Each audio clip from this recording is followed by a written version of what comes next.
when a patient comes in to the hospital, you realize that we don't know what brings the patient to the hospital. It can be an emergency, or it can be usual illnesses, which are not necessarily emergencies. So at the accident and emergency department, they are screened, and those who are true emergencies are separated from those who are outpatient. So the emergency patients, usually they tend to be too sick that they may end up being critically ill. So their journey begins in accident and emergency, and we end up sometimes resuscitating them quite well, and they don't have to go to the critical care units. However, a number of them, even after resuscitation, they remain critically ill that they need a lot more days to stabilize. These kind of patients, they qualify to go to the critical care units. And the critical care units are two. There is intensive care unit and there's a high dependency unit. So those who are having moderate illness, they will go to the high dependency units, while those who are critically ill, very sick, require a lot of support, they go to the intensive care unit. Accident emergency is a resuscitation area.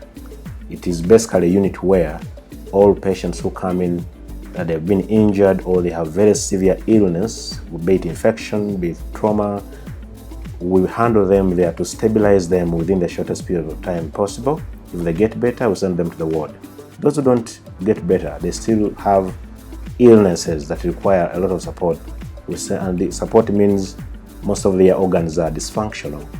We transport them to critical care units. In the critical care units, that is HDU and ICU, we give these patients different levels of support. So in critical care, we will do anything. We either do it within the unit, or we outsource services where they come in and do them within the unit, or we can move the patient as the critical care team to wherever we need the service from. And these services will include a number of procedures. We do lots of procedures, like we ventilate patients, we put them on dialysis, we give them drugs, multiple drugs that require multiple gadgets to infuse these drugs. We give psychosocial support to the patient, to the family, and to the staff as well, depending on the needs of the given patient.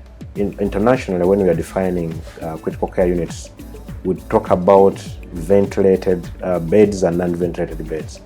Nakasero has a total of 8 critical care beds, and these beds can serve as ICU or HDU. So these beds, we have 6 ventilated beds and 2 non-ventilated beds. And with this capacity, I mean we are able to look after a total of 6 critically ill patients at a single go and 2 HDU patients. Critical care is, I think, one of the most expensive service one can experience during their illness. We advise people to invest in insurance. Nakasero also has a form of insurance, but this insurance is basically your own money. There's a Nakasero health card. You can acquire one, keep depositing money on it in preparation for when you get sick. The beauty about it, if you don't get sick, you can always get back your money. When it comes to critical care, we are well trained, we are well experienced, and we are well equipped. Nakasero Hospital is one of the few hospitals in this country where you have specialized physicians in critical care available 24/7.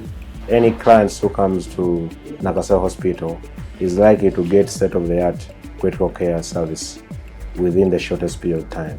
And therefore, we improve your chances of survival just by giving you our professional, advanced critical care service.